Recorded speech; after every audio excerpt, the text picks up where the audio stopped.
আজকের এই ভিডিওতে আপনাদেরকে গোপন যে তথ্যগুলো আছে সবগুলো তথ্য আমি আপনাদের মাঝে তুলে ধরবো। আপনারা অবশ্যই খালি ভিডিওটি মনোযোগ সহকারে সম্পূর্ণ দেখবেন। তাহলে আপনারা আপনাদের লাউ চাষ করে কখনো ক্ষতিগ্রস্ত হতে হবে না। সম্মানিত লাউ চাষী ভাইরা, আসসালামু আলাইকুম। আজকে আপনাদেরকে আমি নতুন একটি তথ্য দিতে চাচ্ছি, যেটা আপনারা আগে একবার দেখেছিলেন দেখেছিলেন এই লাউ গাছের গোড়া কিন্তু পচে গেছে।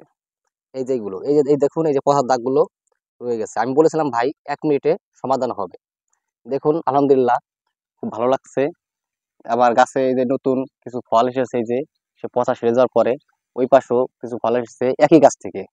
আর আমি বলেছিলাম গাছের পচাটা সহজে সেরে যাবে। হ্যাঁ, সেরেছে। এই যে দেখুন, গাছটা কিন্তু সুস্থ সবল আছে। আপনারা আগের ভিডিওতে দেখেছেন আর এখনো দেখতে পাচ্ছেন। এখানে যে 4টি গাছ ছিল, ঠিক 4টি গাছই আছে সুস্থ সবল। আর এই সুস্থ সবল রাখার জন্য কি করেছি, আপনারা অবশ্যই ভিডিও দেখেছেন। আমি একটি ভিডিও দিয়েছিলাম 1 মিনিটে সমাধান। এটা কতটুকু সত্য কতটুকু মিথ্যা আপনারা আমাকে লাইক কমেন্ট করে জানিয়ে দিচ্ছেন। আমার কাছে খুব ভালো লাগছে ভাই, কারণ এত বেশি সাপোর্ট আপনারা করেছেন যে আমি কখনো কল্পনা করিনি। সেজন্য আজকে আবার সেই ভিডিওটি রিপ্লাই আপনাদেরকে দিচ্ছি।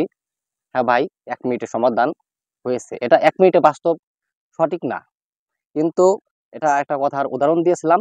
কারণ ওষুধটা লাগানোর সঙ্গে সঙ্গে ওই জায়গা থেকে আর পচা বাড়বে না। সেজন্য বলেছিলাম 1 মিনিটের সমাধান। কারণ 1 মিনিটে কোনো কিছু সমাধান হয় না, এটা পুরোটাই ভুল। আর আপনাদেরকে বোঝানোর জন্য, আকর্ষণ করার জন্য আমি ভিডিওটি দিয়েছিলাম। আর এখানে এই যে দেখুন, এই যে এখানে আমি কিন্তু ওষুধটা লাগাইছিলাম, এই যে এখানে এই যে দাগ পড়ে রয়েছে। আবার এই যে এখন দেখুন, এই যেখানে ছিল দাগটা এখন নাই। পচা দাগটা কিন্তু পুরোপুরি মিশে গেছে। তাই আপনাদের বলতেছি, আরো নতুন নতুন তথ্য এখন আপনারা আমার কাছ থেকে পাবেন। এই লাউ গাছের এই মাচার নিচে পাতাগুলো কেন কেটে ফেলতে হয়, লাউ গাছে কেন কাটিং করতে হয়, আর লাউ গাছে ফুল ও ফল বেশি আসার জন্য কি কি করতে হবে, সেসব তথ্যগুলো আপনারা আমাদের কাছ থেকে আজকে পাবেন। আসুন তাহলে আমরা মূল ভিডিওতে চলে যাই। লাউ গাছের পরাগায়ন করার জন্য মূলত এই পুরুষ ফুলগুলো প্রথমে সংগ্রহ করতে হবে। খালি দুটো ফুল দিয়েই কিন্তু হবে না। এই একটি ফুল দিয়ে মূলত লাউ গাছের 4 থেকে 5টি স্ত্রী ফুলে পরাগণ করা যায়। আর এই 2টি ফুল কিভাবে পরাগণ করার জন্য প্রস্তুত করবেন আর কিভাবে পরাগণগুলো করবেন, সেগুলো এই ভিডিওতে আপনাদেরকে আমি দেখিয়ে দিব। অবশ্যই আপনারা এই পরাগণ করলে পরে লাউর সংখ্যাটা অনেক বেশি আসবে। অনেক সময় লক্ষ্য করবেন লাউ খেতে জালি আসে, কিন্তু জালিগুলো ঝরে ঝরে পড়ে যায়। কিন্তু তখন লাউগুলো আর টিকে না। এই লাউ যদি টিকে, সেজন্য আমরা এই যে হাতে দেখতেছেন, এগুলো লাউয়ের পুরুষ ফুল। এই পুরুষ ফুলের যে ভিতরে পরাগণটা আছে, সেগুলো দিয়ে আমরা স্ত্রী ফুলে পরাগণটা করে আপনাদের শিখিয়ে দিব। আপনারা সেইভাবে পরাগণ করলে পরে আবার সাবেকের যে ফলগুলো আছে, এই যে দেখতে পাচ্ছেন, এই যে এরকম সুন্দর ফল হবে আশা করি। এগুলো আমি পরাগণ করিনি, কিন্তু এই যে বাকি ফলগুলো আছে সেগুলোকে পরাগণ করব। আর যদি পরাগণ না করি, সে ফলগুলো ঝরে যাওয়ার সম্ভাবনা আছে। সেজন্য আমরা এগুলোকে কিভাবে পরাগণটা করতে হবে তাহলে আসুন দেখাই। এই যে লাউ ফুলটা দেখতেছেন, ফুলের ভিতরে আছে পরাগণ। এই যে এইভাবে ভালো করে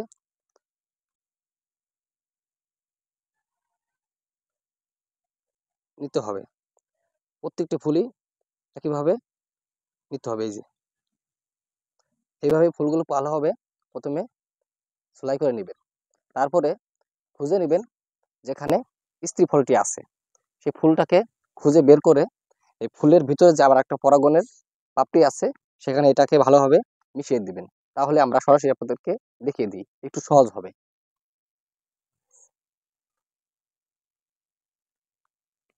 এই যে এখানে দেখুন, 1টা 2টা 3টা 4টা 5টা, এই এক জায়গায় কিন্তু ভাই 5টা লাউ আছে। আর ওই পাশে আছে 2টা, এই পাশে আছে, সেগুলো দেখাবো না। কিন্তু ওই যে এই পাশে বড় বড় আছে, দেখুন বড় হয়ে গেছে। আর এই যে মূলত এই যে দেখুন, এই যে এই ফলগুলো পরাগণ না করার কারণে দেখুন এই যে দেখুন একটু হলুদ ভাব এসে গেছে, মানে এটা মাছি এসে বসেছিল তাই ফলটা টিকেছে। আর যদি না বসতো তাহলে এই ফলটাও টিকতো না। তাহলে বেশি কথা না বলে আমরা এই যে ফলটাকে কিভাবে পরাগণ করতে হবে সেটাকে আগে দেখাবো। এই যে ফলটাকে ভালো করে যেভাবে বের করে নেবেন, নিয়ে এই যে ফুলটাকে এভাবে হালকা করে একটু লাগাই দিবেন, তাহলে এটা পরাগণ হয়ে গেল। এই যে দেখুন এখানে বাকি আরেকটা আছে, এই যে এটাকেও আমি একইভাবে পরাগণটা করব। এই যে দেখুন, এই যে দেখুন এই পাপড়িটাকে একটু বের করে নিতে হবে, তারপর এইভাবে পরাগণ করে নিব। কারণ একটি ফুল দিয়ে যেহেতু 4টি 5টি বেশি পরাগণ করা যাবে না, সেহেতু আমরা এটা আর বেশি ব্যবহার করব না। আমি আপাতত 2টি ব্যবহার করলাম, কারণ আমার ক্ষেত ভরা পুরুষ ফুলের অভাব নেই। সেজন্য আমরা এই দ্বিতীয় যে ফুলটি রেখেছি সেটা দিয়ে বাকি আবার 2-3টি করব।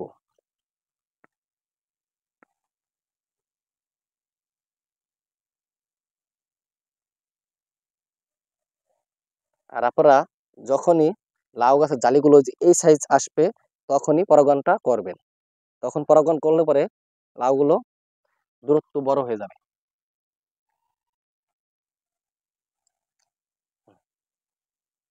তাহলে আমরা জানলাম আজকে কিভাবে 1 মিনিটে লাউ গাছের পচন ফেরানো যায়। তারপরে জানলাম আমরা লাউ যখন আসতেছে হলুদ হয়ে ঝরে পড়ে যাচ্ছে তার কি কি করণীয়, মানে পরাগণ করা। এটা অতি কঠিন একটা কাজ, কারণ এগুলো সময়ের জন্য কেউ করে না। 2-1 জন লাউ চাষি ভাইরা এই পদ্ধতি ব্যবহার করে সাধারণত আমরা দেখেছি। কারণ আমি করেছি আমার এই গাছে, নতুন গাছ, দেখুন এই যে ফলগুলো কত সুন্দর, এই যে দেখুন তেল তেল করতেছে। মানে তেল তেলের পিছনে উদ্দেশ্য একটা হলো পরাগায়ন। আপনারা অবশ্যই লাউ পরাগায়ন করবেন, গাছ থেকে অনেক বেশি ফলন পাবেন। তাহলে প্রথমে আমরা জানতে পারলাম লাউ গাছের গোড়া পচা ফিরে যাবে 1 মিনিটে। দ্বিতীয়তে আমরা জানলাম লাউ গাছের পরাগায়ন করা। এখন আমরা 3 নম্বরে জানবো কিভাবে লাউ গাছের কাটিং করা যায়, আর কিভাবে কাটিং করলে পরে লাউ গাছের ফলনটা একটু বেশি আসবে। কারণ আমার গাছে ফল দেখতেছেন নাই, ভাই এটা কেবল নতুন ধরে এসেছে। তাহলে বেশি কথা না বলে আসুন আমরা যাই কিভাবে কাটিং গুলো করতে হবে। আসুন চলে আসুন। আমরা কিন্তু বেশ কিছুদিন আগে লাউ গাছ যখন দূরত্ব বেড়ে যাওয়া শুরু করছে তখন কিন্তু আমরা কাটিং করেছি। এই যে দেখুন, এই যে এই যে এখান থেকে আমরা কিন্তু কেটে ফেলেছি এই যে আগাগুলো, এই যে দেখুন কাটছি।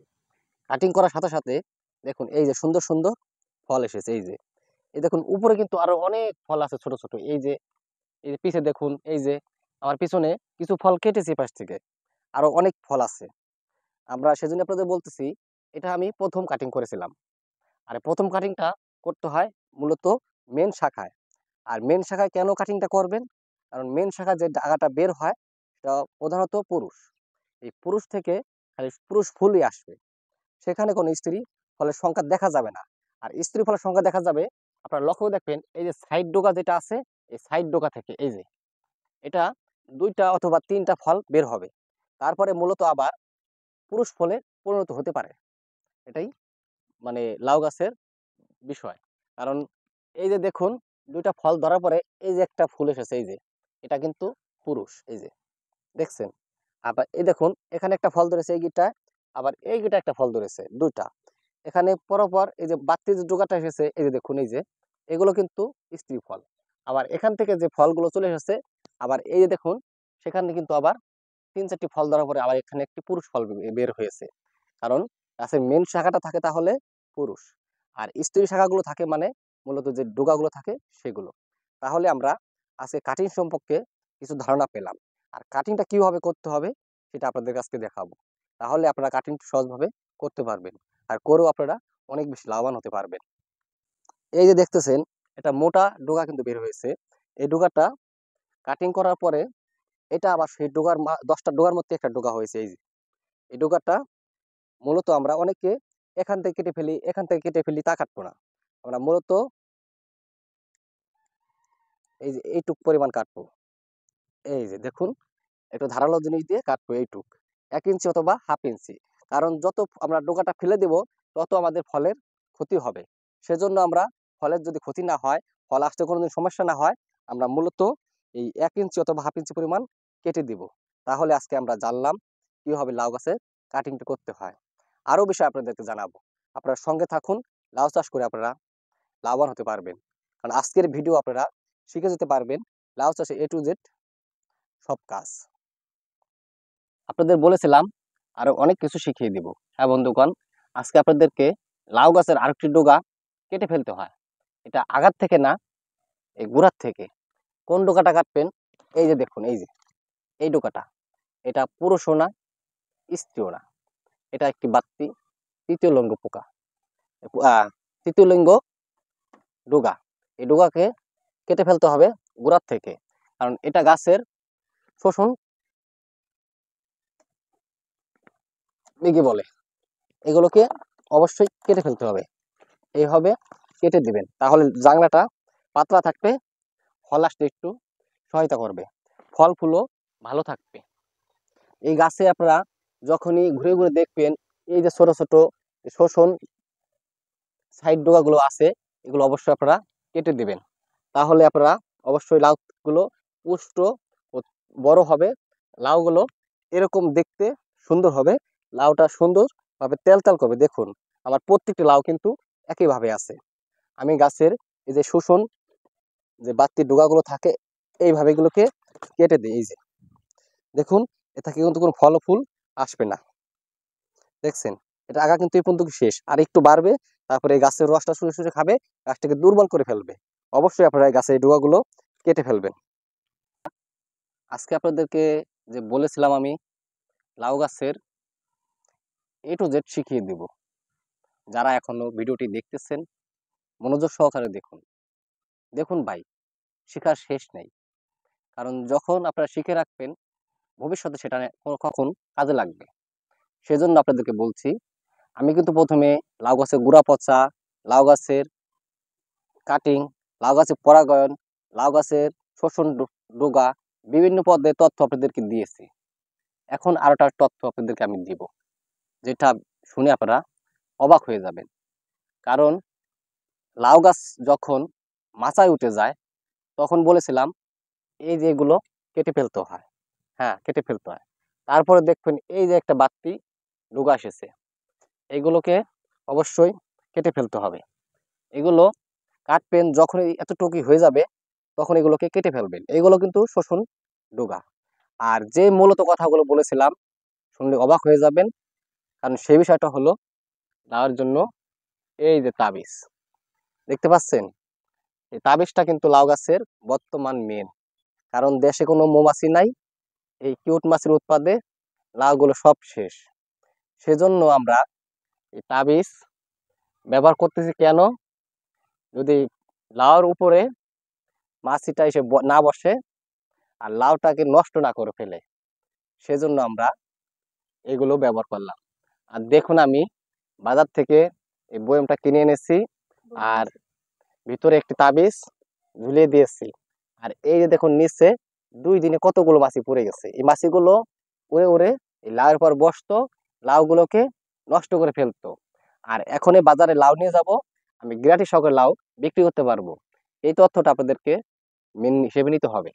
কারণ লাউ যখন আপনার বাজারে 2 দিন 3 দিন বিক্রি করবেন, লাউর ভিতরে কোনো সমস্যা আসবে, তখন আপনি লাউ বাজারে বিক্রি করতে পারবেন না। আপনাকে যারা লাউ কিনে নেবে বিভিন্ন ধরনের কথা বলবে। সেজন্য আপনারা অবশ্যই ফেরোমন ফাঁদটি ব্যবহার করবেন। আপনারা যারাই লাউ চাষ করেন, অনেক সময় অনেক কিছু সম্মুখীন হতে হয়। যেমন তার ভিতরে একটি হলো ইঁদুরে কখনো কিন্তু লাউ খায়। এই কখন খায়? যখন চারিপাশে খাবারটা খুব একটু কমে যায়, সেজন্য ইঁদুরে আসে এই লাউ গাছের এই কুচি কুচি যে জালিগুলো পড়ে, সেইগুলো খেয়ে ফেলে। সেজন্য আজকে আপনাদেরকে নতুন একটি কৌশল শিখিয়ে দিব। আপনার সে কৌশলটি হলো, যখনই আপনারা এই লাউ খেতে ইঁদুরে লাউ খাওয়া শুরু করবে, অথবা তার আগেও দিতে পারেন। তার আগে আমি এই যে দেখুন ব্যবহার করেছি এরকম একটা লাল তেনা অথবা গেঞ্জি অথবা শার্ট, আপনারা একটা কাকড়া সিস্টেম করে বানিয়ে দিবেন। ইঁদুর দূর থেকে দেখবে আর লাউ ক্ষেতের কিনারে আসবে না। আর আপনার লাউগুলো আর খেতেও পারবে না। তাহলে আজকে নতুন একটি টিপ আপনাদেরকে শিখিয়ে দিতে পারলাম। আপনারা এই পদ্ধতি অবশ্যই ব্যবহার করবেন। লাউ চাষি ভাইরা, আজকে আরেকটি কৌশল আপনাদেরকে শিখিয়ে দিব। যারা আপনারা লাউ চাষ করেন, অনেক সময় ভুল করেন, চোখে মুখে ওষুধ যায়, তাদের জন্য আজকের এই কৌশলটি। আপনারা অবশ্যই যখনই ওষুধ দিবেন তখন ভালো করে গামছা দিয়ে মাথাটাকে এভাবে বোরকা সিস্টেম করে নেবেন। এই যে দেখুন আমি কিভাবে বাঁধি, এই যে দেখুন, এই যে এইভাবে সুন্দর করে বেঁধে নেবেন। তারপরে এক পাট উল্টে দিবেন, এই যে দেখুন, সুন্দর করে দেখে নেবেন। এইভাবে এক পাট উল্টায় নিবেন। তাহলে আপনারা এটা হেলমেট সিস্টেম হয়ে গেল। এই যে দেখুন, আমার মুখ, মাথা, ঘাড় পুরোটাই সেফ। আর আপনারা, আমি কিন্তু এখানে একটা ভিডিও করলাম, সেজন্য আপনাদেরকে ফুলাতা শার্ট পরি নেই এই গরমের ভিতরে। আপনারা অবশ্যই ফুলাতা শার্ট প্যান্ট পরে নেবেন, পারলে পায়ে জুতাও পরে নেবেন, কারণ সতর্ক থাকাটা ভালো। আর সবকিছু সেফ যখন করে নিয়েছি, তারপরে আমার সেভ করতে হবে চোখটা। আমার মেন কিন্তু চোখ, সেজন্য আমি এই যে দেখুন চশমাটা পরে নিলাম। আমার পুরো ভেস্ট সেফ হয়ে গেল, আমার পুরো ফেসটাই কিন্তু সেফ হয়ে গেল। আপনারা অবশ্যই দেখতে পারলেন। আর আপনারা অবশ্যই যখনই ক্ষেতে ওষুধ দিবেন, ধান ক্ষেত হোক, বিভিন্ন ধরনের ক্ষেত হোক, অথবা লাউ ক্ষেত হোক, যে ক্ষেতে আপনারা ওষুধটা ব্যবহার করেন না কেন, আপনারা অবশ্যই কৌশলটি ব্যবহার করবেন। সুস্থ থাকবেন, ভালো থাকবেন, চ্যানেলটি সাবস্ক্রাইব করে পাশে থাকবেন, পরবর্তী ভিডিও পেয়ে যাবেন।